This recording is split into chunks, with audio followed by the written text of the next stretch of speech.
War Eagle War Report family, I'm your host, C-Dub, and we have a great show planned for you guys today. After losing several guys to the transfer portal, Auburn finally has a guy transferring in for a change. Jason Jones commits to Auburn this past Friday, and the guys are all here to discuss that, as well as our defensive line depth. Also, the Birmingham Bowl is almost upon us, and so it's time to preview that game and give our predictions, so you definitely want to hang around for that. But for now, sit back, get your weight up, because your weekend tailgate starts right now. You are now listening to a War Report Weekend Tailgate, brought to you by University Ace Hardware. It's your boy, Ike Jones. Be Will. C-Dog.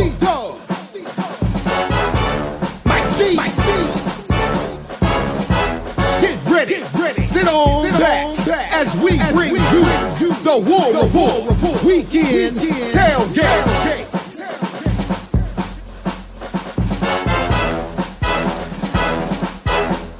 War Eagle, everyone. War Eagle. Happy holidays to everyone. Hope you guys had an amazing Christmas holiday.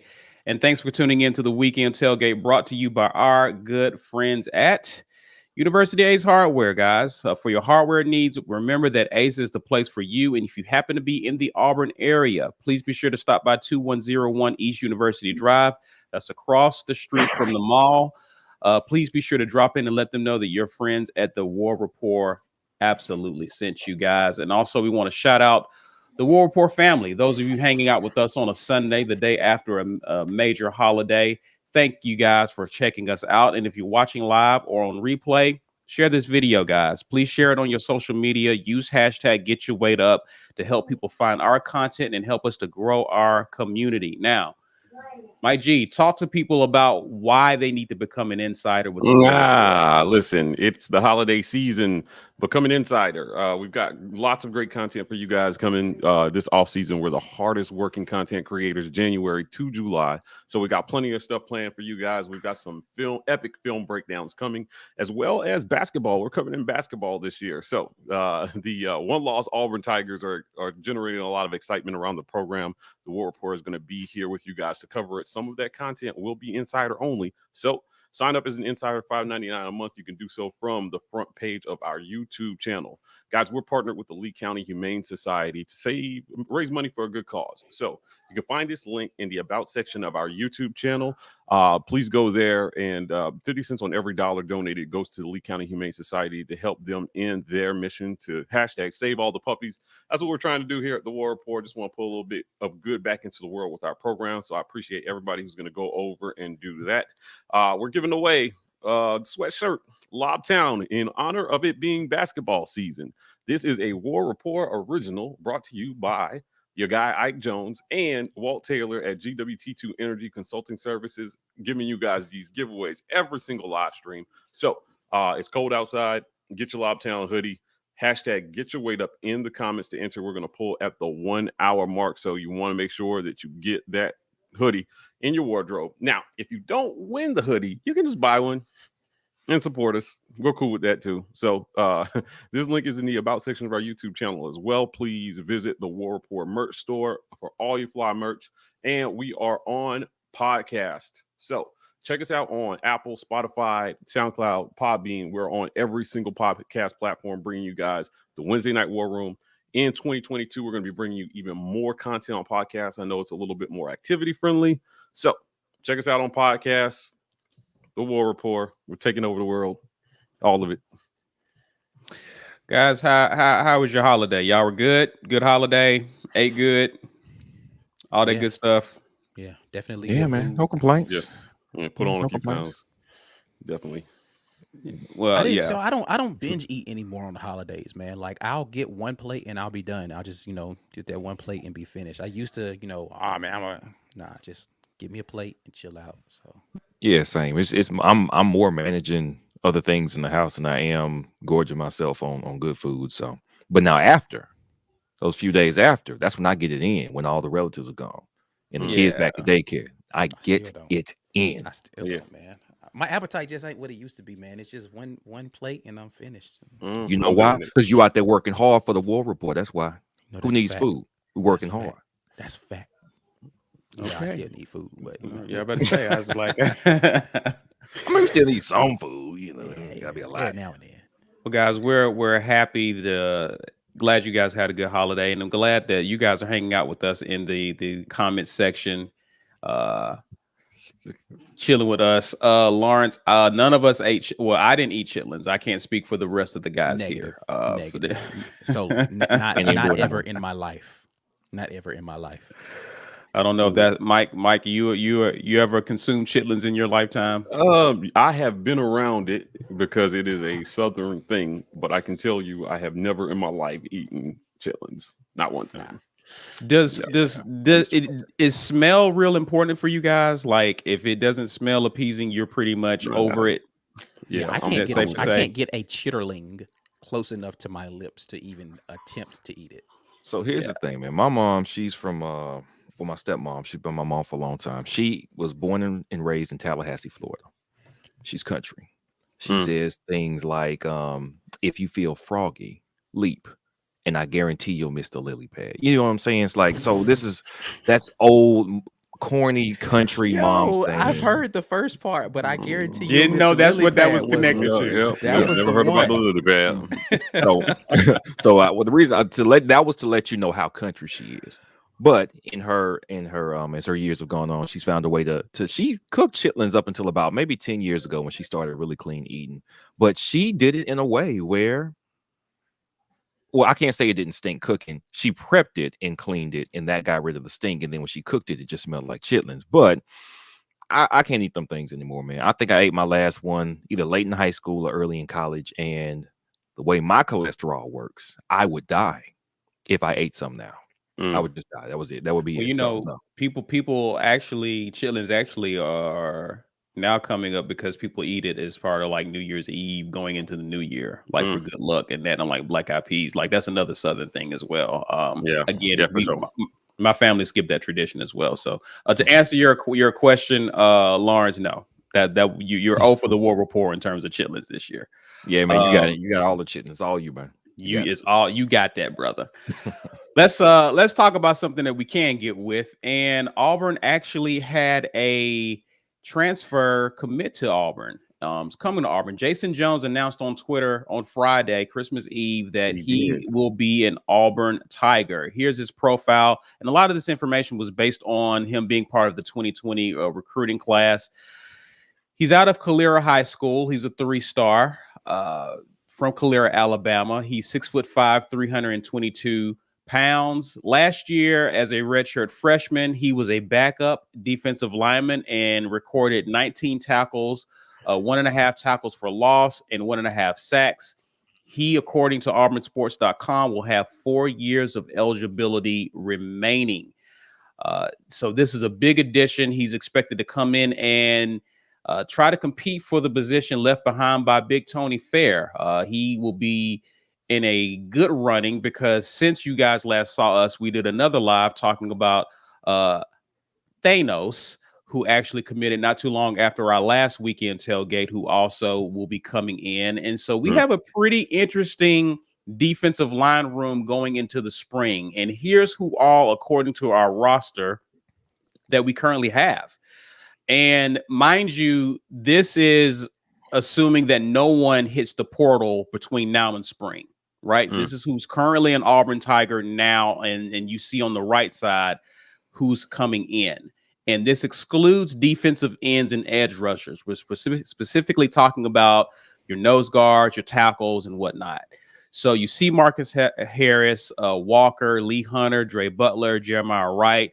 Definitely want to discuss him because there was a story about him that came out over the past couple of days. Nick Curtis, Marquise Robinson, and I completely butcher his name, but Okoli is the redshirt freshman. Tobichi Okoli, I think is the correct pronunciation. Gotcha. Thank you, Ike.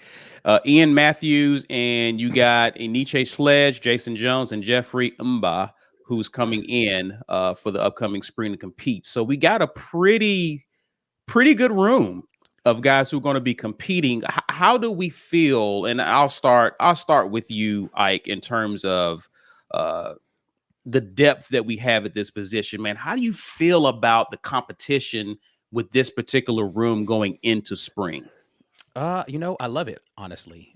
You can't underscore the necessity to be able to rotate guys in there and get guys that are able to just anchor down. There's a lot of size in those positions, right? And guys that can just anchor down and be run stuffers. They don't necessarily have to be, penetrating and getting sacks, but just guys who it's hard to move. They're going to eat up double teams, that kind of thing. We've got guys who can do that up there.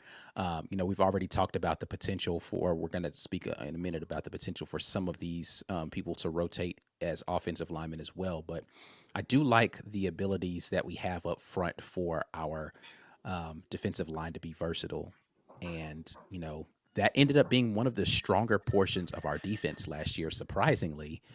And we have a lot of that talent coming back and talent that's been kind of just developing in the background. So I'm looking forward to seeing what Nick Eason has up his sleeve with this group of young guys in here. Very young. Like, I mean, they were all like sophomore. You can put the graphic back up here for a second. Yeah, I got it right here. So look, sophomore, freshman. Only one junior on here, Dre Butler, sophomore, redshirt freshman, like young. But Marcus Harris balled out last year. Zacchaeus Walker didn't play a lot. So there's not a lot of experience in this group, right? Marcus Harris is really the only one that's going to return it. Well, I mean, J.J. Pegues got significant minutes last year. Marquise Robinson towards the end of the year. But yeah, not a lot of experience in this group, but a ton of talent and size. Very much interested in seeing how Jeffrey Mba is going to translate. Niche Sledge, I expect to redshirt. I don't know that he's going to get playing time immediately. Jason Jones, listen, just because I feel, it's Christmas and or the holiday season, and I feel the need to be petty for whatever reason. Already has better numbers in his freshman year than that guy that transferred out of here and went to UCF for his entire Auburn career. So there's that. So we can at least know that he's better than him as far as productivity, playing in a backup role. So yeah, definitely looking forward to seeing what these guys can do coming down here and getting the tutelage under that man right there, Nick Eason. B. Will, how do you feel, man? Like, and I'll pose this question to you, because one of the conversations that came out in spring as Harsin was not spring, but preparation for the bowl game. Harsin talked about Jeffrey Wright or Jeremiah Wright, and he mentioned that he has been practicing with the offensive line during bowl prep. And of course, he's still in shorts. He's not expected to play or contribute, but he's working out with the team now. But he's been getting some reps and some practice in with the offensive line. And he talked about the possibility of him perhaps moving back to offensive line. What do you make of that as it pertains to how they're feeling about the defensive line versus the concern about what's going on the offensive side of the line? Well, I am again concerned. If they usually have a good understanding of what they've got coming in, as it refers when I'm talking about transfers, guys that they know they have a beat on and maybe ahead with for still coming out of high school who have yet to sign as tackles and guards, whatnot. So when you move a guy, it's because you think you're not going to get more guys, and that I can't say that. You may not get the depth you want going into the season, so you move a guy to ensure there is at least some depth there. Our D-line is now stacked the way our tight end room was stacked when we moved Pegues. So you have the leeway to move Pegues to D-line where you were a little thin because you had some guys transfer out, and you were fine. Now, Pegues didn't get a lot of burn during the season. He definitely played, and he had some tackles. He flashed here and there, but it wasn't a stalwart season for him, but I would expect it to be in his first year transitioning to that position. So really the question is going to be whatever Wright's ceiling was as you were training him for defensive line. He did play some O-line in high school, but you are foregoing his production at defensive line to ensure some depth for offensive line. And at this point, depending on where we are with these last few recruits who have yet to sign and a couple of transfer guys, you may be done at offensive line, or maybe the guys you have coming in are just as much of a project as Wright would be, moving him back to offensive line. So you'd ask him to move. You try to ensure some depth there, because offensive line gets dinged up a lot, man. I mean, it happens. It's a rough position. Your base is always getting just assaulted when you have guys that heavy and that strong leaning on you game after game after game all season. And that's where most offensive lineman injuries are. They're in their base. Ankles, knees, legs, hips, whatever. So it makes me a little concerned, because maybe you don't have the beat on the guys that you thought you did, or maybe you've lost out on one or two behind the scenes. We just don't know it yet. And now we are scrambling to try to ensure some depth at offensive line. On the other hand, man, maybe we can afford to. Now, I wonder what is the highest ceiling for Jeremiah Wright. That's what I think about the most. What's his best position to get to the NFL, be productive, and make some money there? We don't know that yet, because he hasn't played much at either. He came here being able to do both, and they moved him to defensive line in 2020. He didn't play a lot, but all signs were he was looking great there before he got hurt. We're giving that up, and maybe we do have the guys to, refill at that position. But what's going to be best for him? And are we seeing that? And I've still got the same question about that Ike had, about similar to Pegues. What's best for him? Physically, he has a lot of really good tools for a defensive lineman, but what's best for him to get to his next step? Because this is short term. And whatever you do in college, you are pretty much pegged and projected as that position going out. Like, it's hard to turn it around. Nick Marshall tried to go from quarterback to cornerback immediately, and I think he was undrafted, because you haven't been playing. You may have been the best cornerback ever if you had spent 3 or 4 years in college playing cornerback and refining your skills at that position, but that's not what you did. And I'm sure he gave up at least some money. He ended up being kind of a return specialist. He played a little defensive back in the league before he left and then went to Canadian Football League. He's actually playing quarterback again. He's not too bad. But what's going to be best for that young man? That would be my question. I don't know. We don't know, because we didn't see enough of him playing at either position to know what's best for him. So hopefully the coaches find a spot. I am great. It's great if he's willing to do it for the sake of the team, because it looks like that's, again, going to be a position of need for us, is some strength and some consistency along the offensive line. So if the kid's willing to do it, great. And I think it's great that he's willing to do that. I want them to find him somewhere to settle in and let him stay there so he can develop and be great going forward. That's what I really want for him. But if it's what we need, it's what we need. Mike G, I'm going to come to you, and you kind of alluded to it, B. How critical does this upcoming signing day versus transfer portal factor into what happens with Jeremiah Wright, or who all comes over to the offensive line room from the defensive line room? You're muted, by the way.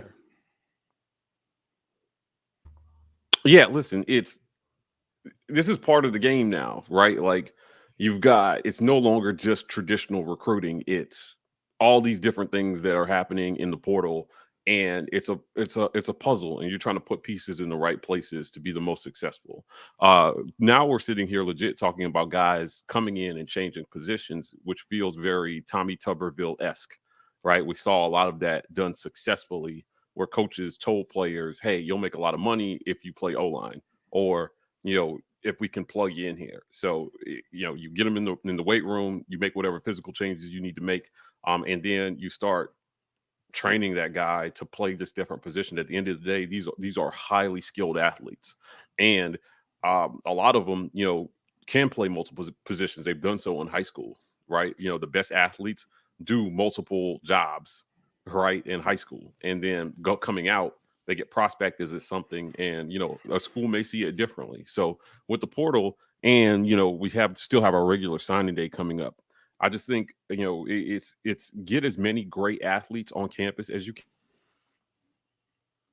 I think you may have, and then see who fits where, and let them compete and duke it out, and wherever the chips fall, they may wherever the chips fall, that's where they fall. So, like, I just think, when you're looking at what they've done, it looks like we've got a lot of we're defensive heavy so far, recruiting and the portal. Now you're bringing in another D-line guy, and a lot of people are like, where are all the offensive players, right? Like, where are they going? And so it's going to spark some of this talk about guys moving to O-line in a real area of need, by the way. I'm looking forward to seeing how the coaches manage this. This is new for a lot of coaching staffs, right? The portal is new for a lot of coaching staffs. So they've not only got to make sure they get a solid recruiting class in, but they've got to deal with the attrition of the portal and the addition of the portal. So I scratched my head a little bit, kind of looking at it this weekend, thinking like, man, how many guys are going to stay where they're at and how many guys are going to move to something different? I wonder if any of these high profile guys they brought in on defense will end up playing that position, or if other guys who we had end up changing positions because we're just stacked and you're trying to get your best athletes on the field. Is that a new reality of college football where it forces guys to change positions more often because of the abundance of talent that you're getting through the portal? This guy is choosing to come home, right? Like, he's from Alabama is my understanding, and he went out to Oregon, and whatever happened, it just didn't work out there. So he's coming back home. I don't know. I think they're doing a good job just trying to get good athletes on campus, but TBD on how they manage it. Yeah, agreed. And I'll be curious to see who ends up on that side of the ball. And I thought Jones was, I read up on him. He was committed to Alabama, but then flipped to Oregon. But I think Bama may have wanted him to play O-line, if I'm not mistaken. I'm not sure how true that is. So you just don't know who may end up making the move depending on what happens between now and spring with the portal as well as signing day. So that's definitely something to keep an eye on moving forward. But I do like our defensive line room. And I think that was something that we were concerned about. Okay, we know Tony Fair was going to be here for this season, but what about after him in terms of what Derek Mason likes to do with the 3-4? He wants a big guy up front who can take on multiple blockers and free up opportunities for the linebackers. But it looks like we got that. We've got that need addressed at least. So I'm curious to see how these guys develop and how they look moving forward. It's going to be an interesting spring for sure. And I'm curious to see. I think we were sold that Wright's ceiling was on the defensive side. Right. They raved about him prior to his ACL injury, that he had found his home, but the injury set back, and then we've been able to address that position pretty well. So I'm just curious to see where he falls. I just hope that he ends up where he needs to be and can reach his potential there. So before we get into the conversation about, of course, the preview, we just want to remind you guys, if you've been watching, please be sure to hit the like button on this video. If you haven't been commenting, just been watching from afar, smash that like button to help get our engagement up. It helps us out a ton. We greatly appreciate it. Let's pause right now to acknowledge the sponsors of the War Report. The War Report's Weekend Tailgate Show is brought to you by our generous sponsors. University Ace Hardware, located at 2101 East University Drive in Auburn, Alabama, right across the street from the Auburn Mall and next to the movie theater. For all of your hardware needs, Ace is the place. AuburnSports.com. For news and notes on all things Auburn sports, head over to AuburnSports.com. And our giveaway sponsor, GWT2 Energy. If you want the best in the business at restaurant logistics, check out our friends at GWT2Energy.com.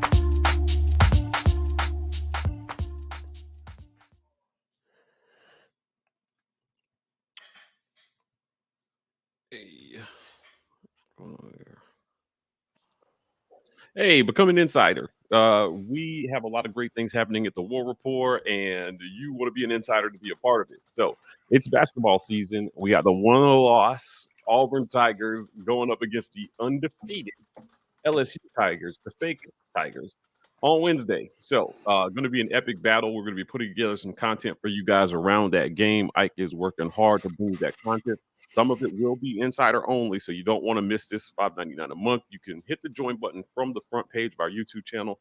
If you're on an iPhone, you won't see that button, but you can go to your Safari browser and view it in desktop mode to get signed up. Please do that. As always, you guys know the deal. We are partnered with the Lee County Humane Society to help raise money for a good cause. This is the good that we've chosen to put back into the world. I have a rescue. Ike has a rescue. They bring a lot of joy to our lives. We want to help spread that joy to other people. So you can find the link to this fundraiser in the About section of our YouTube channel as well. 50 cents on every dollar goes to the Lee County Humane Society to help them #save all the puppies. Well, it costs them about $22 a day on average for about 30 to 45 days to take care of animals in their care before they can find them a home. The Lee County Humane Society plays an important role in also helping return lost animals to their owners. So help us help them. Donate. We appreciate everybody who's going to go over and do that. You guys know the deal. It's live stream day. So we've got a giveaway. We're giving away a Lobtown hoodie. It's cold outside. This is brought to you by GWT2 Energy Consulting Services. That's our guy, Walt Taylor, in the comments, bringing you guys these giveaways every single live stream. #get your weight up in the comments. We're going to pull at the 1 hour mark. So if you do not win the hoodie, you can also just buy one. So visit our merch store, the About section of our YouTube channel as well. That link is there for you guys. And last but not least, the War Report is on podcast. So check us out on podcasts. And we are on every single podcast platform. That's Apple, Spotify, Podbean, SoundCloud. Bringing you guys the Wednesday Night War Room. We're going to be bringing you even more content via podcast in 2022. So watch out for that. Thank you, sir. And also, I just saw him. Auburn Dad for Life just sent us a super chat. Jones said Bama wanted him the gray shirt, so he went to Oregon. But he said he can play both sides. Merry Christmas back at you. Thanks for that Merry Christmas, Auburn Dad. And the super chat. So appreciate you, my good friend. Also, Chase, it's good to see you in here, buddy. Hey. Guys, be sure to go to Infinite Auburn. He has a page. He puts out great content. Go and subscribe to his channel if you haven't done so already. We greatly appreciate that. Speaking of people who we collaborate with and Chase, absolutely. If you have not already, there's a video. There's 2 of them now. Part 2 actually dropped today. So there's a video where we got together with. I say we. I wasn't on the video, but the War Report, Mike G and C were together with Chase.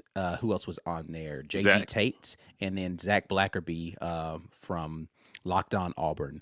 We're all together discussing the top 10 storylines from the Auburn football season that was. So you guys go check out part 1 and 2 are available on our page right now. So you can go there after you're done with this and have more War Report things that you can check out. It was some good content to hear that discussion. Indeed, indeed. I'm going to acknowledge some super chats real quick. You got something, Mike? No, I was just going to say that was an amazing conversation about the top 10 storylines in Auburn football in 2021. When you guys voted. The fans voted. So some of you participating actually voted on that poll about, what the best storylines were. And we just talked about it. So it's been an eventful year. We just wanted to put something out there to help, kind of recap everything for everybody. So please go support our fellow content creators. And Jazzy Joe, we appreciate you, man. He says, "What's up, my peeps? We beat Mercer, so I will put the War Report logo on the truck to rep nationwide. When I get back to my main terminal in Springfield, I will get it done and I will send pictures." I feel like we need to send Jazzy some merch to rep when he's repping that as well, so people would know what it is. And by the way, Jazzy has paid for a lot of merch just over in super chats. Just send us an email, business@thewarreport, Report, and tell us what you want. We'll just send you something. Absolutely. Yeah, tell us what Jazzy, you want, we appreciate you, man.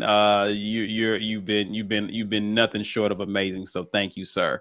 Bryson Bridges says, "I've been waiting for this live stream. My dad got put in the hospital 2 days before Christmas with some rare blood disease. I needed this to help get it off my mind." Listen, Bryson, we pray that all is well with your family, man, that y'all are in peace and comfort. And we're here for you. We're here to give you some great content to help you take your mind off things. We're pulling for you and your family. We got you here, bro.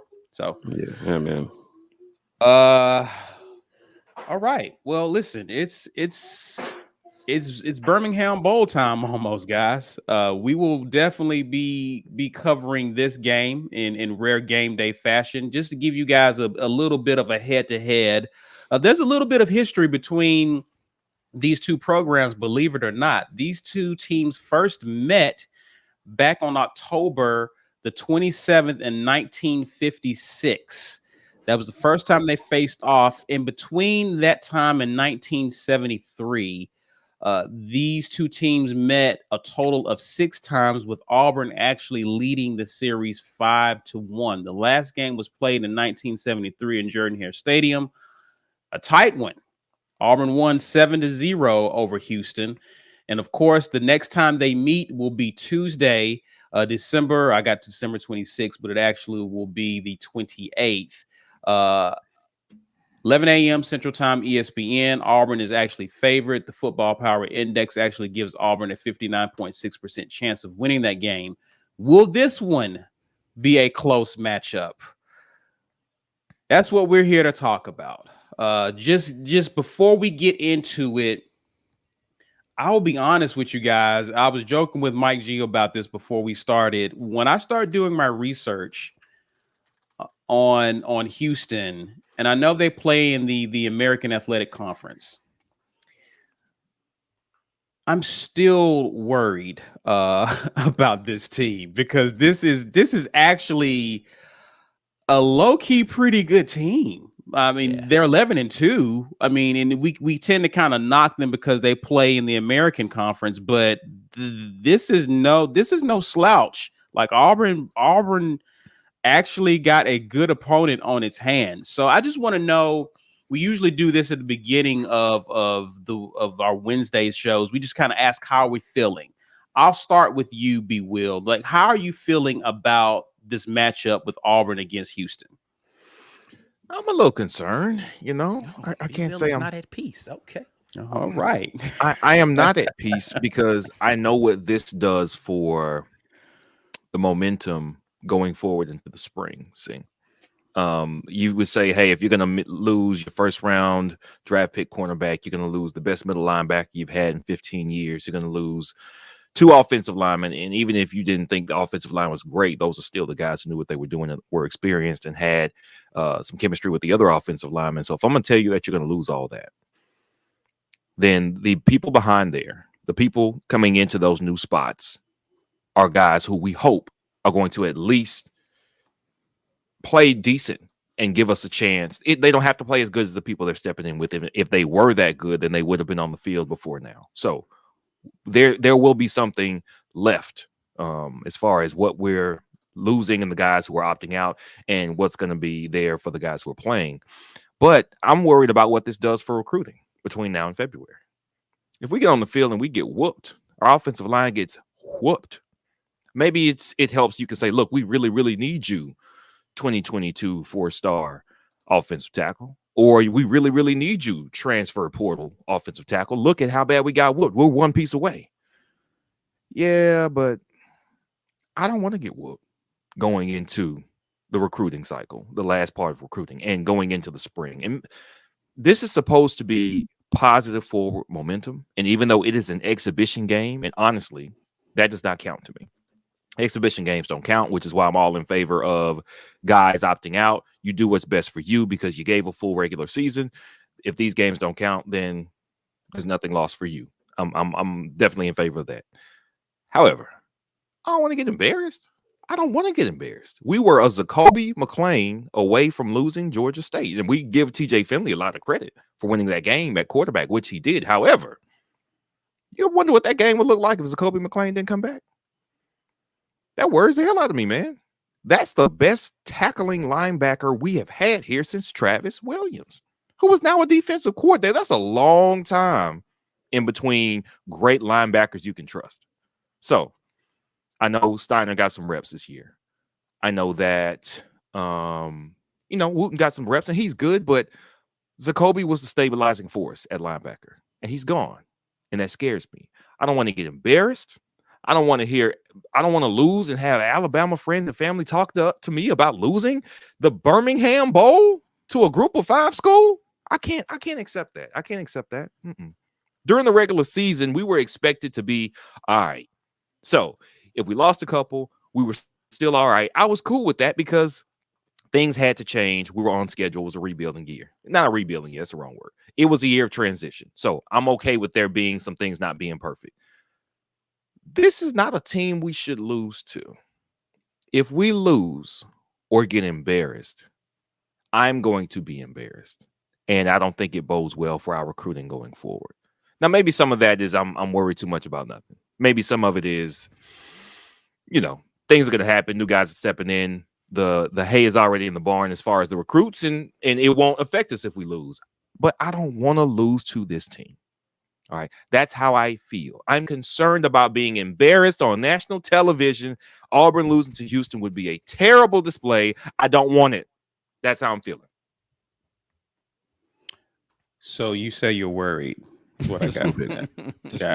Got it. I want to ask Mike or Ike, either one of you. I don't know, but I saw a comment from Uzi and Jason chimed in. He mentioned that there was footage, I guess, of the quarterbacks throwing in practice, and apparently TJ and Demetrius Davis didn't impress. I will put it that way. I don't know if you guys have managed to see that, or just if not, what are your thoughts of what you're seeing offensively with Auburn going into this bowl game? I'll start with you, Ike. Yeah, I saw the video. It was like maybe 6 to 8 throws from both of them. I did not get an opportunity to go to the open practice, but 6 to 8 throws is not going to sway my opinion one way or another in practice about whether or not somebody can do something. But to be fair, the throws didn't look good. It wasn't like, they were like TJ was behind and high on a lot of the throws. Dede looked like he was barely getting it to guys on the throws, and they were 15, 20-yard routes. Like it wasn't like a, 60-yard bombs that they were throwing. So it did look good. But what I will say is let me see it in the game and determine whether or not that's going to be a thing. But erratic ball placement against air is definitely never a good sign. But again, it's hard for me to judge off of 8 throws how good a quarterback is. But we'll see, man. I don't know. That's not a good prospect. I'm hoping that though our offensive line has not been amazing so far this year as run blocking is concerned, that from a pure physicality standpoint, that they're not able to stand up and we don't have to rely on the quarterback's ability to sling it. They'll just move people out of the way and we can have a South Carolina-like offensive line performance with a non-Mike Bobo-like offensive play calling performance. Yeah, that's my hope. So I'm gonna go ahead and get into, and it's difficult. One of the things I wanted to do for the preview was kind of do what we've been doing all season long with showing the graphic that shows our offense versus their defense and vice versa. But with guys opting out of games, it's difficult to know for sure what the true roster is going into this game. So we're not able to do that, but I do want to talk some matchups. And I'll kind of just talk with you, Mike, just kind of like your concern, if any, as it pertains to how our offense matches up with Houston's defense. And I'm going to give you some stats real quick that I've researched just from the team standpoint and where they rank currently. In the NCAA, they currently rank 6th in total defense. They're only giving up 297 yards per game. They actually rank 5th in team sacks. So this is a team that can actually get pressure on the quarterback. They're 6th in first down defense, putting teams behind the chains or getting them, putting them in second and third and long situations. They're 11th in rushing defense. They're ranked 17th in passing defense, allowing 191 yards per game. As far as rush defense goes, they're giving up 105 yards per game. So when you look at Auburn's offense currently, Mike, we're trying to find a bit of an identity and some continuity on that side with TJ Finley now the QB1 for sure, especially with Bo's injury and him transferring. But also Nick Brahms won't be playing because of season-ending surgery. And another 2 linemen, 1 lineman has entered the portal, who's a backup, and Tayshawn Manning. And then you had another lineman basically opt out for preparation for the draft, right?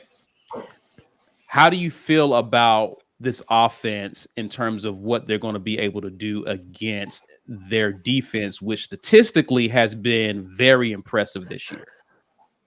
Yeah, I'm worried about everything offensively. I mean, at the end of the day, I don't know how you watched any Auburn football this year and you feel good about this game. So I think the distribution of reps may come back to bite them in this one. Because people saying, "Oh, well, neither quarterback looked good." I have questions about preparation. I'm not expecting much from Demetrius Davis. Um, the way this thing was managed, right? Like there were a lot of people set up to fail at the beginning, at the end, right, and from the beginning. So if we go back to the start of the season, this thing it felt predicated around one guy, and then he didn't do a good job at the end of the day. So now we're here at the end, and we're expecting these guys who just may not have been prepared.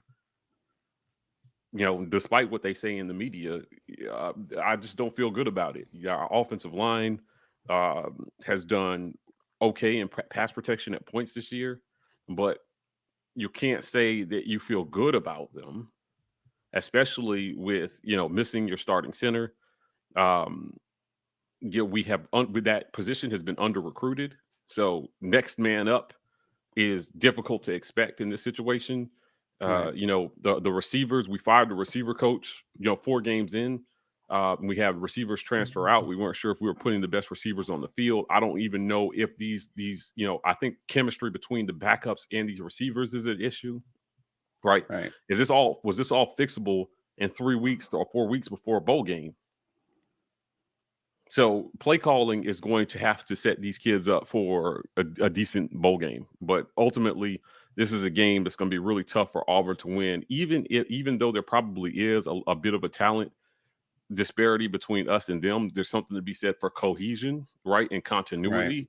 They have it. We do not, right? And, the rebuilds, I felt strongly coming into this year that there was enough talent for this not to be a rebuild. And somehow they turned it into one by midseason. So that's where we're at now. We're rebuilding, and the quarterback position is going to be critical moving forward. But I expect football players to go out there and make football plays at the end of the day, regardless of the situation. If the line is going to struggle and you don't have your center, I expect the play calling to account for some of that. And then they just have to win. People have to win their matchups. And, we have to take advantage of mistakes. You can, I know their defense has done what they can, but they can be got, right? And you can't miss those opportunities. Wide open bombs downfield, right? Like those opportunities will be there. TJ's got to make the throws. Yep. Against South Carolina, he missed some. He missed some down the field. Now, 2 games later, I expect him to hit those throws. Take something off it, man. I expect him to not be so amped going into it that he's overthrowing wide open passes, and give these young receivers a chance, right? Yeah. So it's going to be some of these receivers, again, they've been in the system, man, and this is their second year, or they've been in it all year, and it's just time for people to step up and make plays. Right. So this culture that we've been talking about needs to be a culture of no excuses. Let's just get the job done. Yeah. Right. That's what I'm hoping to see. A question I got for you, Ike, is what does Auburn's third down offense looks like? Shivers was a big part of that, and he is now in Indiana. So what, in your opinion, what would you like to see, or what would you expect to see this upcoming Tuesday? Auburn finds itself in a passing situation on third down. What is Auburn doing? What does Auburn do? I mean, I honestly hope that we're just doing better on first and second down so that we're in third and short and not third and long a lot. But if we do get into third and long situations, I think how we manage the run game on first and second down is going to be important, because I think you have to keep Tank then in. Jarquez Hunter just hasn't shown me a lot in pass pro yet for me to trust him on third and long to be kept in on pass protection. I think he's a great back to be able to catch the ball out of the backfield, but he hasn't shown me a lot in pass protection yet. So Tank is probably your better pass blocking running back option to keep in there. But it is going to be interesting to see how we manage third and long situations, 3rd and 5 or more, who's going to be in there. So it's going to be one of those things where if you need someone to stay in and block, I think you have to keep Tank in there. And Tank still presents you with the ability to throw it to somebody out of the backfield as an outlet. So you don't really lose that without having Sean Shivers there. Sean Shivers was just easily the best blocking running back that we had. Easily. Yeah, but as I dive into the Houston numbers, and you talked about how their defense is performing against the run, and talking about being able to run the ball. And there's some people in the comments have been saying this, and I wanted to kind of echo this point. Texas Tech was the only Power 5 school. Fortunate Degree says that Houston played, and Cincinnati absolutely ran over Houston's defense. Auburn Dad comes back and says their run defense versus the 3 good teams they played sucked, and Auburn runs the better, best in SMU and Cincy. Cincinnati ran the ball all over them. Like they had, and Cincinnati's listen, they're in the playoffs, so they're supposed to be. I am not by any means comparing Auburn to Cincinnati. There's no objective measure that says that Cincinnati is not a better football team than Auburn is. My point here is that the teams that they had to play that are able to play big boy ball, big boyed them, right? Yeah.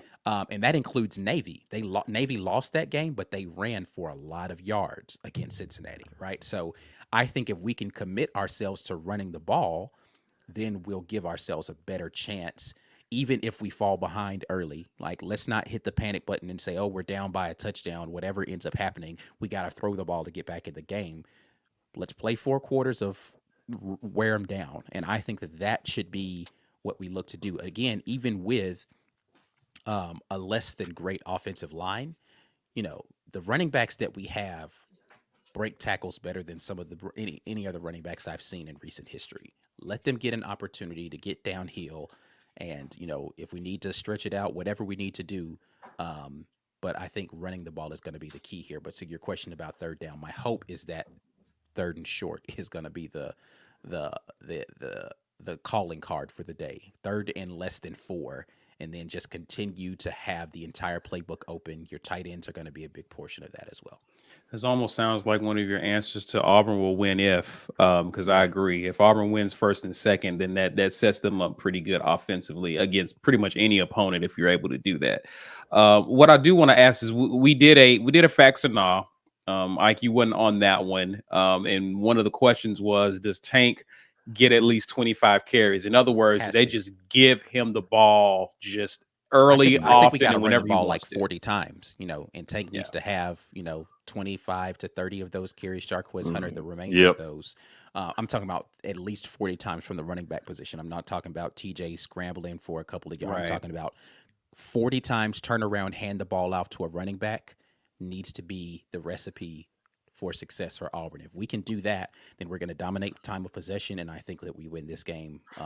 So yeah, 40. I want to see 40 rushes from the running back position in this game. With Shivers in the portal, who steps up into that kind of third? That's what C was just asking me when he stepped away. I don't know. I said I think Tank is going to have to be that guy, but you saw the third running back. The third running back role. I mean, so the guy, the only other person on our team that got any snaps this season, I mean, Sean Jackson did in some of the Cream Puff games, and then what's the kid that was the Central Michigan transfer? Jordan Ingram. Yeah, Jordan Ingram, I think was, as far as depth chart is concerned, he was the 4th back. So he would now be the number 3 back. Jay Sharp is still on the team, and he can be a bit of a, he's a smaller guy. He can be a bit of a scat back type of person. I don't know. It's going to be interesting because if we do get into short distance stuff, I think you got to bring the hammer in, right? Like Sean Jackson's got to be that guy that's just going to come in and get you tough yardage. I would think so. I would think so. So, that would be my assumption, is that he would be the 3rd guy off of the bench. Jazzy Joe. Oh, go ahead. I'll go ahead and do this one and get back to you, Mike. Jazzy Joe says, all right, guys, I'm about to go visit the fam. I'll be at the bowl game and LSU game. So each game we win, I will super chat 200. Let's go, War Eagle. Yeah. Let's do it, man. I'm look forward to seeing you soon. All right, Mike G, what's your thoughts? Yeah, so like with Harsin calling plays, I'm very, very interested to see what the Harsin play calling philosophy actually is in action, right? Yeah. That's probably the most intriguing storyline of this game because now we get to see exactly how he plans and adjusts, and there's nobody else here to put it on. Can't put it on Bobo. He's gone. Right? Sure. We know he's not leaving it all on Keesaw. So if he's calling plays, we get to see what his offensive philosophy actually is. Do they, so some of this where we kind of abandoned the run at times this year, I think we'll see a little bit about how much that was head coach or former offensive coordinator. What does he do? What does he do when we get down, right? And, is it balance for the sake of balance, or are you just doing what works until they stop it? Feels like at times this year we bailed out on things that were working, even though the other team was unable to stop it. Yeah.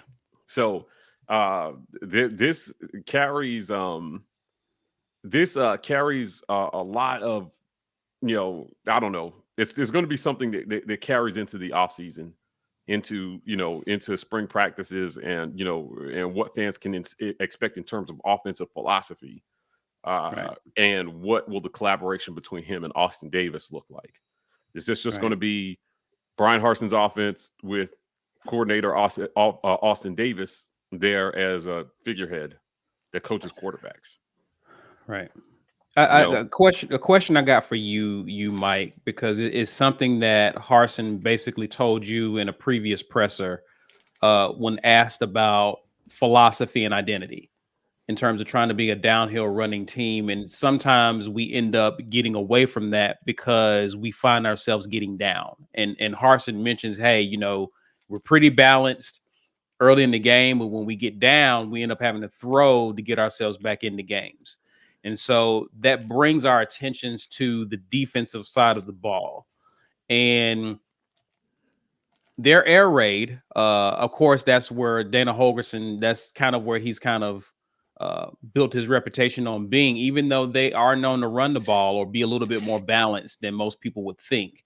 But one of the trigger man, Clayton Tune, has actually had a pretty decent season this year. He's 68% completion percentage. His adjusted completion percentage is 77%, 28 touchdowns, 9 interceptions on the year. The dude is actually kind of mobile. He can extend plays. I've seen him pull the ball down and run. He has another element. He's not a statue back there. So when we talk about our defense, we're going to be down McCreary. We're going to be down McClain. And as far as I know, Papo isn't playing, to my knowledge. So the pressure of our defense isn't going to be the same defense that's giving our offense time to do its thing, right? So talk about how important it is to be able to limit what Houston likes to do offensively. They have a receiver who's like 5. They have a receiver who's 5'10". 5'10", 155 pounds, but he's a dynamic playmaker for them. Ike, he's had about almost 1,200 yards receiving, 12 touchdowns. They have a tank as well. His name is Tank Dell, with their leading receiver, pretty dynamic receiver. He kind of puts me in a remind of Dotson from Penn State in terms of what they like to do with him. So how critical is it, that matchup of their receivers? Because they also have some other good receivers as well, in addition to him. Jeremy Singleton, who's a good possession receiver that they have. What are your thoughts about their pass offense versus our pass defense? Because I think that's going to be the matchup there. I think it's going to be interesting to see. My niece is on the loose back here. I think it's going to be interesting to see what lessons we've learned from a strategic standpoint defensively that we got from Penn State and Mississippi State, right? Because those are the air raid style offenses that we played this year, and both of those offenses tore our secondary apart, right? So, like, what is going to be the way that we're going to figure out how to keep those style offenses in check? It's going to be interesting. I mean, so far this season, There hasn't been a team that's really stopped Houston from running their offense the way that they want to. I mean, even Cincinnati, Houston put up points, right? So it's going to be interesting to see what we're going to be able to do to limit the number of points that they're going to be able to give up. We're going to be able to give up in this game.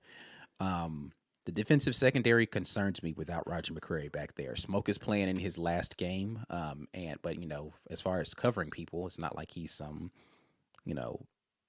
plastered to the, tight end or whatever type of guy. So that does concern me the most about anything. I do anticipate us to be able to impose our will on whatever they want to do running the ball, even without McLean, right? McLean is going to be a big part, was always a big part of our rush defense, but I do think that our defensive line can be movers in the trenches. But I am concerned about how we're going to stop them from throwing the ball. And I don't know the answer to that because I have not seen anything from this defensive secondary that didn't include a pass rush that was ferocious against Alabama that said we can stop a dynamic offense from scoring points. And I just don't know that you can blitz that heavily against an air raid style offense, right? Like it's different when they're, the type of offense that Bama runs, though they like to throw it down the field. They run out of traditional sets, plus their offensive line wasn't that great. Blitzing was not a losing proposition, but your front four just have to eat in order for this to work well. Like your front four need to be getting pressure early and often, make them say to themselves, we need to keep more people in for protection to protect your DBs. So we'll see. I don't know. Mike, I'm going to ask you this. I was going to say, I think you play like you play Bama. Go after him, right? Like just send the house what he had to lose. Make their quarterback uncomfortable. Right. I mean, but the fans. It'll be hard for the fans to stomach us sitting back and watching another quarterback carve us up. I think that's going to be a harder watch in this bowl game. So try to make him uncomfortable, and see if you can get to him or rattle him early. I mean, the best way to limit them is to just be in the backfield causing disruption. So I don't know that we've done anything all year that suggests that we can do that with just our front three or four. So, you got to be creative with blitzes, mix it up, get in the backfield, disrupt what they're trying to do, throw them off their timing, and then we got to take advantage of that offensively, right? And keep our defense off the field a little bit. So just disrupt timing, blitz. I'll be interested to see how much of what happened in the Iron Bowl carries over into this game. It worked. Right. It worked for 3.5 quarters against the team that waxed Georgia.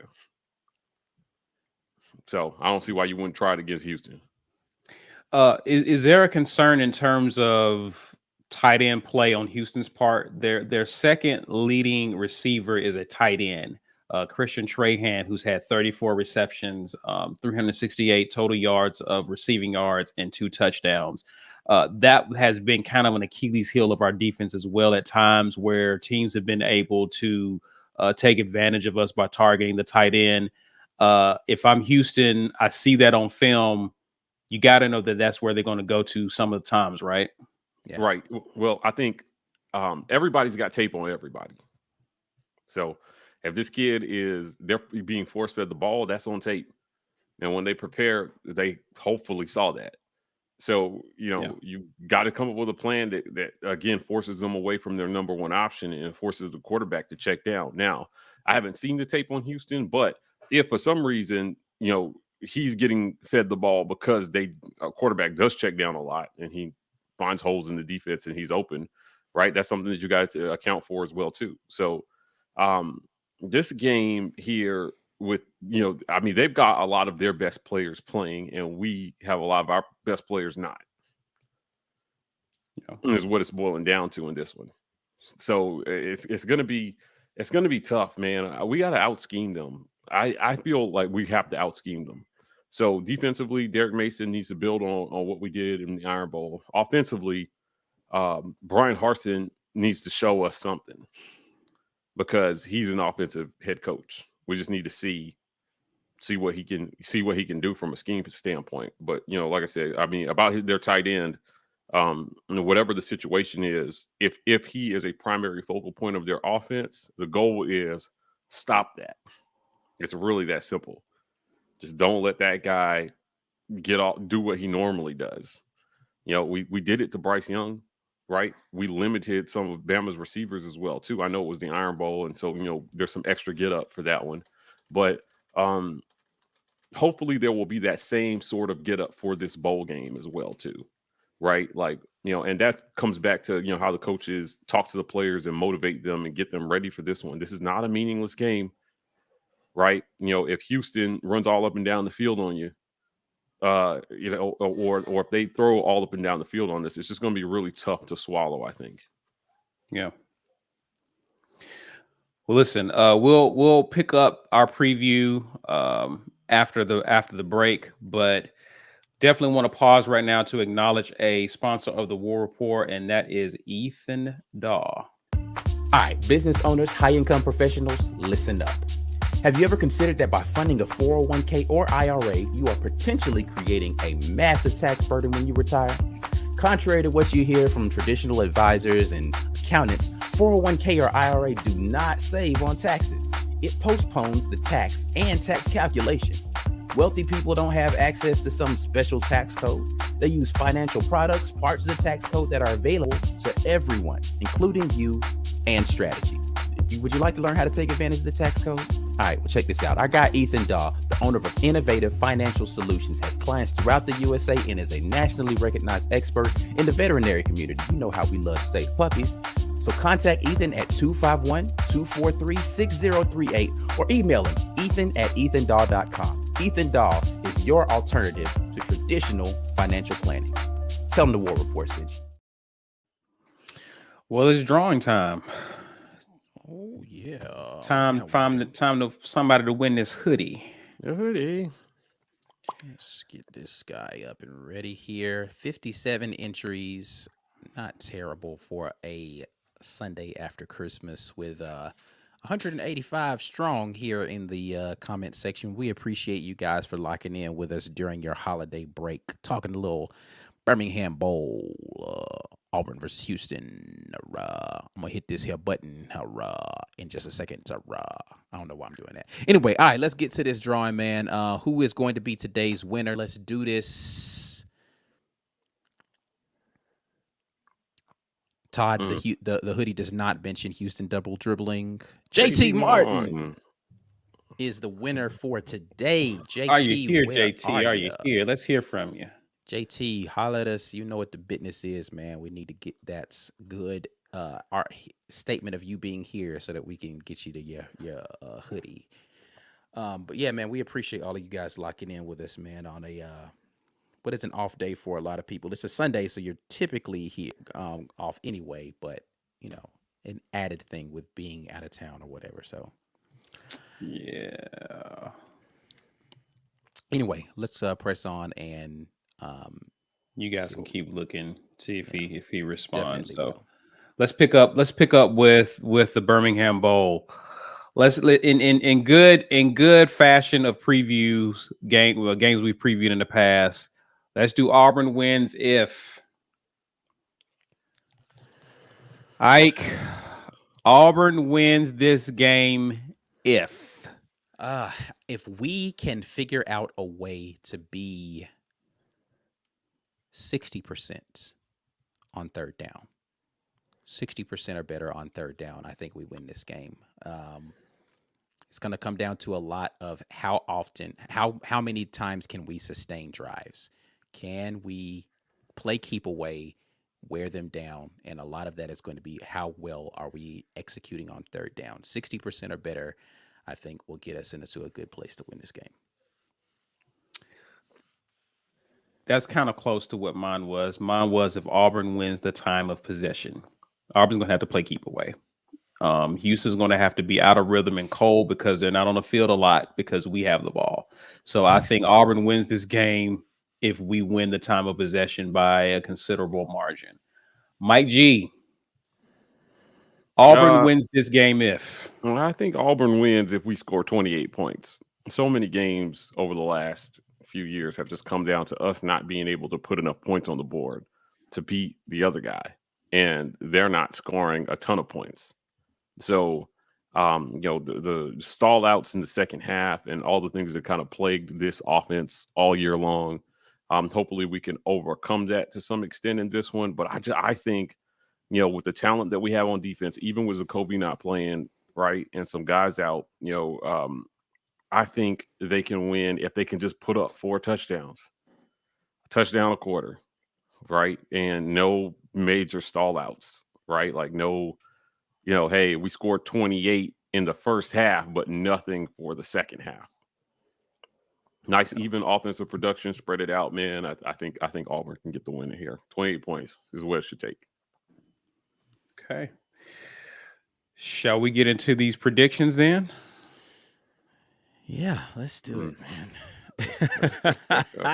This is easily going to be the most difficult game for me to put a number on. I'm gonna be honest for with sure. you, just because number one, I did not watch Houston the entirety of this year, and the Auburn team that's stepping out onto the field this game is not the one that I've been watching the entirety of this year. So I don't even know what to predict. But hey, let's do it. We do it every other game. Why not? Oh God. I don't know if it's going to be this way. I don't know if it's going to be a defensive struggle, but it's going to have to be a defensive struggle to give us the best. I mean, if Auburn runs Houston off the field, then that will be a very pleasant surprise. And by the way, I see you, JT. I see you. You know what to do. Please email all business at the War Report. Business at the War Report. Let us know your address and your size. Yep. Holla at us, man. All right. Anyway. Yeah. So I just don't see us running away with this, even though that would definitely take the stress off of me on a Tuesday morning. I'm going to go. I just in good faith can't go Houston in this game. I'm going to go Auburn 27, Houston 23. Ooh. It's gonna be another stressful day. Yeah. Whoever wants to jump in next. Looking at these score predictions coming in here, keep them coming, guys.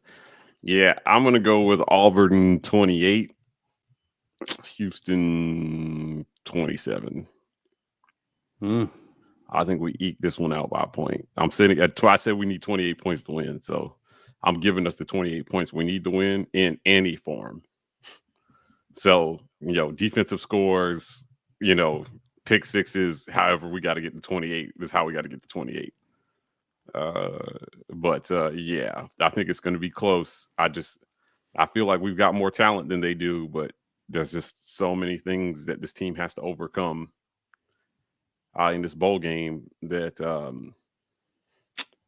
it's going to be a tough one. So I'll be happy if our defense actually does have a continuation of the Iron Bowl, first 3.5 quarters of the Iron Bowl. I think that we can win by another one. Yeah, I mean, that's what being an Auburn fan is just, get ready for the heart attack bowl. Yeah. Ask your doctor if your heart is can stomach watching Auburn football games. Yeah, I think it's going to be a close one. I think we're going to have to do something. There's going to have to be a major defensive play at the end of the game. I see Houston with the ball last, trying to mount a furious comeback, and we're just trying to keep them out of field goal range at the end of this one. So yeah, mine is trying to keep them out of the end zone, basically. So yeah. All right, Ike. Yeah, again, very tough game for me to be able to predict. I'm gonna give a really hot take here. Tank Bixby scores 3 touchdowns in this game. Oh, you think 3 of our 28 are coming from Tank? Tank's going to score 3 touchdowns in this game. Nice. We're going to win it 31-17. 31-17. Oh, Wow. I like that, Ike. Yeah. Okay. All right. I just think things gonna go nuts, man. I think they're gonna try everything that they can to get the ball in his hands, and I'm not saying they're all gonna be rushing touchdowns. He may take one off of a screen and just go crazy. But yeah, I think 3 touchdowns for Tank, and 31-17 is gonna be the score. I would love to see that. I would love to see Tank go for like 230 tutties. Would be a good day.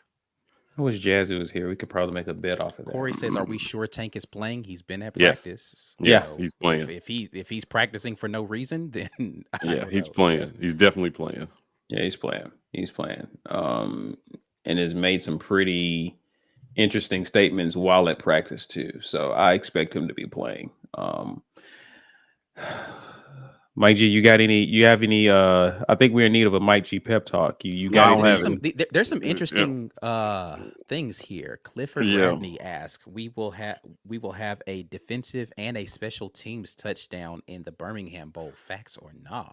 Hey, listen, however we got to get there is all I'm saying. I think it'd be 4 touchdowns might be a tall task for this offense. For sure. Given, again, just the cohesiveness that they may or may not have trying to pull something together at the end of the year. So I am not judging what I see in this bowl game too harshly. It sucks, man, but the guy who's under the microscope really is TJ Finley. Oh, for sure. Right. Mm-hmm. Yeah, Finley is the guy under the microscope in this one, whether that's fair or not. There's talk about should we bring in a portal quarterback, and his performance today can give this coaching staff some reprieve if they don't. So if he plays well, and when I say play well, about 250 yards and a couple touchdowns, then, even signs of touchdowns, no turnovers and about 250 yards, around 65 to 70% passing. I think that's a good day for him. I think that's something that he can build on. Right. Yeah. So, outside of that, right, like everybody's got to pitch in on this. This has got to be one of those team wins. And it'll really be a full feel-good story heading into the offseason. So I think what gives me optimism is the guys that we haven't seen play that I hope are going to get playing time in this game. And I think that they're going to be hungry to go out there and ball, man. I'm looking forward to seeing some new blood. Like Daniel I think Carlson. Hunter, I'm sorry. Anders Carlson is coming back next year. That's what I've been told. I heard Anders Carlson is taking advantage of his COVID year. Listen, so I don't know that he has high draft prospects based on how he needs this extra year to kind of atone for some things, for sure. Yeah, he didn't have a great season. Yeah, he didn't have a great season. So I'll be interested to see what they do here. This kid that's coming in that kicked like a 60-something yarder in high school. Yeah, Alex McPherson. Yeah. Well, I'll be interested to see what they decide to do there. But he possibly has to have a good showing. Well, no, wait, he's out, right? He's out. Yeah, he's not playing. Yeah, he's not playing. Yeah, but I was told he's coming back. So do they stick with the other kid, the Ben? What's his face? Patton, yeah, and Evan McGuire on kickoffs, or do they give Evan a chance at some of these field goals? I would argue that Ben had a pretty good Iron Bowl, all things considered. He had a good Iron Bowl. Yeah, he did. Right, he did. Right. So this is position battles galore, right? Like. So you'll have the spring is going to be so crazy, bro. I'm looking forward to covering this team during. It truly is. It feels like a true reset. What we hoped we would have saw this past spring, it looks like we're going to see it this spring, because it's competition everywhere, and guys have a shot to actually try to win the job. So yeah, this is going to be wild, man. Like I'm really, really pulling for Finley to have a good game. Sure. He's been put into a really tough position with how this whole thing was managed, and then the circus that was created by his predecessor. Maybe left unrealistic expectations, and this is what, kind of life as a collegiate athlete boils down to, is you don't always get a whole lot of shots to prove you can be the guy. So I don't expect, I see Lawrence asking here, do you get any reps? I've been back and forth with people on this because people are taking the statement that Harsin made about Dede taking second team reps and getting reps in practice as to mean, oh, we might actually see him in this bowl game. And I've been trying to explain to people, I'm not saying that there's no chance it happens, but it's not uncommon for guys who have not gotten first or second team reps all year to get them in the bowl game with players exiting. Right? That's been that way at Auburn for a long time. We hear about some guy in the bowl game who's now getting reps, but I doubt there's a game plan being worked up that includes Dede as like an option unless Finley's hurt. Now they have to prepare for that because Finley is coming off an injury. Yeah. So they have to be prepared to, have a guy who can step in and, they have to have a game plan prepared for Dede as well too. Yeah. So we know it's not going to be Loy. At least this time, we know it's not going to be Mr. Grant. So there's a lot happening in this bowl game that makes me nervous. I'm anxious to see it, and then I think it's going to tell us a lot about our head coach, man. Right? It really is the next man up mentality, the next guy in. Saban complains about people essentially taking for granted how they've been able to plug next guy up as much as they have been, but he alludes to the fact that it's not easy. There's a process. It takes years. They have to get kids ready, right? It's not just we crap out another player and that guy goes in and performs like a draft pick. It may seem that way on the outside, but there's a whole process behind it. So, Harsin's process for this has to kind of show up now a little. We've had 4 weeks to prepare, some pretty talented guys to play, get their first action, right? And then the idea here that I think is going to be important is one of the guys that we see on Saturday, maybe our starting quarterback in 2022. The guy who doesn't win the job, I would like to see stay on campus. I would. And then I would like to see them graduate a quarterback in 2 years. And then the guy who didn't win the job takes over. And then the kid that comes in behind them is ready when it's his time to be called. And then you just start a pipeline of guys like that. So that's not the instant fix that a lot of fans are going to want. But I'm telling you, the path to long-term sustained success looks like that, where you are not throwing kids into the wolves, asking them to save your program their first year they step on campus, unless they really are just that dynamic, right? So I have a lot, man. I have a lot that I'm looking at in this, man. Lawrence is asking, how long is Finley's leash in this game? I think in this game, I think it's long as he's healthy. I do, because that's what this coaching staff has shown us all year. There's almost nothing you can do outside of injury to get benched. If they went away from that in this one to go to a true freshman, I would be shocked. I would be absolutely shocked. So, now in terms of overall for the job, I don't think his leash is very long. I think for this game, it's his job. It's his job. Do you think we'll see something with Demetrius Davis, kind of like what we saw with Finley in the LSU game? I don't think so. That's just my opinion, though. That's not based on Finley. anything Like I've heard. Finley got one drive, one series, and we didn't see him again. Could that be something they do with Davis? Well, they did that because of what Finley pulled off the week before at Georgia State. And I think that's how I saw because of it was LSU, right? Like they wanted him to get some time against his former team. Yeah. I don't know about that, man. I think that played into it.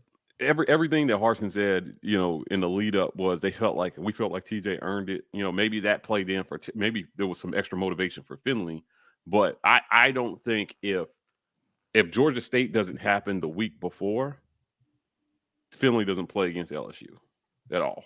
That's fair.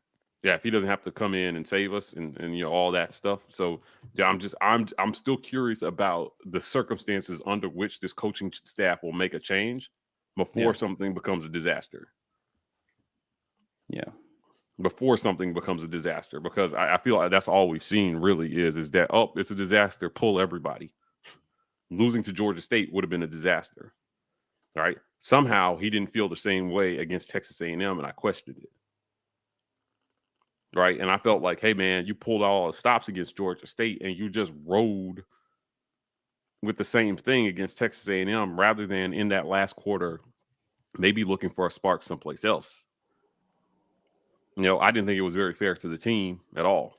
So, that's my bit of constructive criticism for this coach, right? Like, and I don't know, man, maybe there were things going on behind the scenes that we don't know about, but it just seemed like somehow losing to Georgia State wasn't acceptable. And it was okay for him to come in and save your bacon then. But then he almost never got called on after that in places where he may have been helpful, including Mississippi State 3 drives earlier. Right. So, I just don't think the situation these kids have been in have not been very fair this year. Part of the reset with some of these players leaving is I hope we can reset all that as well too. Yeah. Right. And it's just now, okay, no politics, just best man up. Let's go. A lot of people have asked me if I trust the coaches, and I'm like, I mean, I can trust them at the end of the day, but they're not infallible, man. They're not. Sometimes you get it wrong. And what this coaching staff owes to the fan base is confidence that when they put a guy on the field, that's the best guy. Yeah. Right? Like, I think that would be a major shift for Auburn fans, particularly at quarterback. Every year, we're always left wondering if we have the best guy on the field. Every single year. Yeah. And I don't think during the Stidham years I questioned it. But we didn't make Stidham, so that's why I didn't question it. Stidham came in made man. We somewhat questioned it during the Nick Marshall years. It took a few games. Some people were questioning it at the beginning of the Cam season as well too, the way he was throwing the ball the first 3 games. And then in between Cam and Jason Campbell, there were a ton of questions. It's just been kind of the history of being an Auburn fan, when we talk about quarterback. So I just want to see something that says, okay, win or lose, that's we put our best out there, and it's just going to take time. Yeah. I think that's what a lot of fans could find some comfort in. He's got to give us something to be positive about headed into the offseason. All right, you got anything, man, before we close out? Yeah, I mean, the only thing I will say, man, is that, I get what Houston has done all season, and people's, reluctance to say that we can win this football game. I just still think from a physicality standpoint, Auburn should be able to go out and dominate this football game in the trenches. I went back and I looked again at the Cincinnati game. Again, not saying Cincinnati is not a better team than Auburn, but their quarterback only threw the ball 17 times in that game? He didn't throw the ball a lot, right? So the recipe to beat Houston does not rest on the shoulders of TJ Finley. TJ needs to be efficient. Of those 17 passes, I think he hit 11 of them. But it wasn't some stellar quarterback play that beat Houston in that game. It was in the trenches, beat them. They ran for over 200 yards in that game. You've got to go down there and dominate them and make that defense not put you in 3rd and long scenarios. If we can do that again, this is what we did against South Carolina, but we didn't continue to do it. This is what we did against Penn State, but we didn't continue to do it. Run the ball effectively and continue to go to where your strengths lie. If we can do that effectively, get the ball out of TJ's hands quickly and get it out to the outside to some playmakers, we can make this a very ugly game for Houston. But that's got to be the recipe. That's how they've been beaten so far this year. So I think we do have a chance to make that happen. Yeah, 11 for 17 for 190 yards was Cincinnati's quarterback. That's not some stellar quarterback play. Yeah, man. Now, they did run the ball. Their primary running back Ford had 18 carries for 187 yards and 2 TDs. That's the kind of day I think Tank needs to have for us right there. Yeah, I agree. None of their receivers really went crazy. It was they only threw for 190 yards, but they completed that at a clip that was high enough, and he threw for 3 TDs, so they took advantage of scoring opportunities from the passing game perspective as well too. Those numbers aren't eye popping. So when I'm looking at that, I'm looking at less than 400 yards of offense they were able to put up against Cincinnati, and still won the game. And still won, against Houston, and still won the game. So, if we can limit them to under 400 yards in offense, I like our chances. Yeah, definitely. Yeah, that's what I'm saying. If it's a defensive struggle, like if we cause them to struggle on offense, then I definitely like where we sit. Yeah, for sure. These catches, man, like some of them were just like they were throwing the ball down the field quite a bit. They were pushing it on those 17 throws. A lot of these guys, they were averaging, their leading receiver had 2 catches for 65 yards, right? The second leading receiver had 3 catches for 35 yards, 1 catch for 25 yards, 1 catch for 17 yards, 1 catch for 17 yards again. It seemed like when they did throw, they were pushing the ball down the field. That's because they're able to run well, make Houston play a heavy box, go play action, throw it over the top. This is, but it starts with the offensive line being able to give us some running lanes, and I'll take Tank Bigsby against anybody. Like I just will.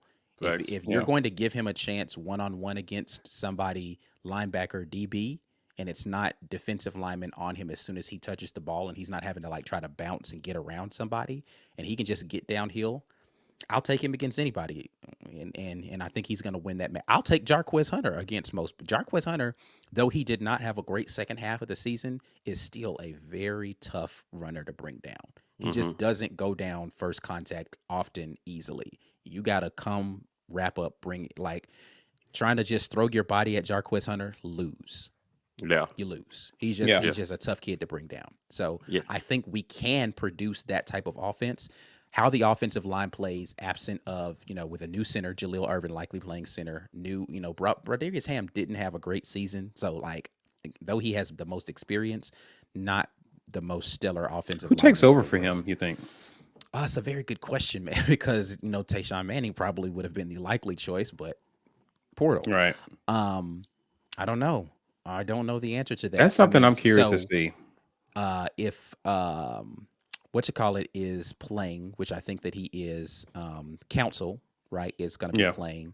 And then your other one was Troxel that had the injury issues. That means that Killian, is likely going to be the guy that fills in at that other spot. So you're going to have him playing the tackle position. So that's likely what you'll see is both Troxel and Killian playing. Okay. Well, the next time Auburn takes the field will be in 2 days at 11 a.m. Central Time on ESPN in the Birmingham Bowl. We did put some information about parking in the comment section, guys. You guys can check that. We may even tag that so that people can see that if you're looking for that information. But we will be on here 30 minutes prior. Perhaps maybe B and myself will be on here doing a preview, chatting with the fans. Kind of giving our final takes about what we expect to see, what needs to happen in order for Auburn to pull out this win. So you definitely want to come back here on our channel, guys, 11 or 10:30 a.m. Central Time. We will definitely be covering the game. We'll be there for halftime to give our thoughts as well as post game. So you definitely want to hang out with us there. So we'll definitely see you guys then. Mike G, got some closing announcements for us, man? Toss this one to Ike Jones. I got it, man. You know what the deal is. We got to get these memberships popping. So you guys make sure that you are on board with everything that we have coming on from the War Report. We have some great basketball content coming towards you. And you need to be, in the know as far as what we have going on. I'm going to start probably just slinging out a bunch of videos here coming up soon with some breakdowns. Now that we've had an entire season to analyze what's going on, we are going to crank back up into this watch the film content. So you do not want to miss what we have going on from that perspective. As always, the Lee County Humane Society is where you can give a few extra dollars to make sure even during this holiday season, you're giving gifts to, your friends, family, all of that sort of thing.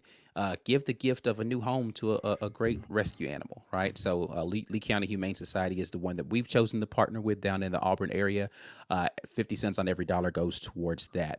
We are doing the podcast thing, of course. So if you did not get a chance to hear all of this, or you want to re-listen to this, head over to your podcast space. I think B. Will is going to try to have this up within the next 24 hours. I'm putting a lot of pressure on him considering he's not here. So I'm going to just make him, I'm going to hold him to that 24 hours. You have to have the podcast up for people to be able to re-listen to it. Before the Birmingham Bowl starts, they're going to want to listen to this content. So make sure that you're doing that, man. So that's it. That's all we got. Hit the merch store. Support us in that way for sure. Get you some merch. Get your weight up in that way, man. And we will holler at y'all on Tuesday. That's it. That's all I got. Shout out to all of our sponsors. We appreciate you guys, especially our chief sponsor for the day's live show, University Ace Hardware. And again, if you're ever in the Auburn area, please be sure to stop by 2101 East University Drive. They are supporters of us. So to support us, please support our sponsors. That definitely helps us out in the long run. And if you're watching this video on replay or live, please be sure before you get out of here, share this video using hashtag Get Your Weight Up on social media, Facebook, Twitter. Please help people to find our content, help us to expand and grow our community. Please be sure to like this video and hit subscribe on our channel if you haven't done so already. If you want to go out on Twitter, Instagram, or even Facebook, you know where to find us at The War Rapport. And if you use TikTok, we're at TW Rapport there as well. As if for now, we will definitely see you guys in a couple of days for the Birmingham Bowl. But until then, enjoy the rest of your Christmas weekend holiday. Happy holidays again. And as always, War Eagle. War Eagle.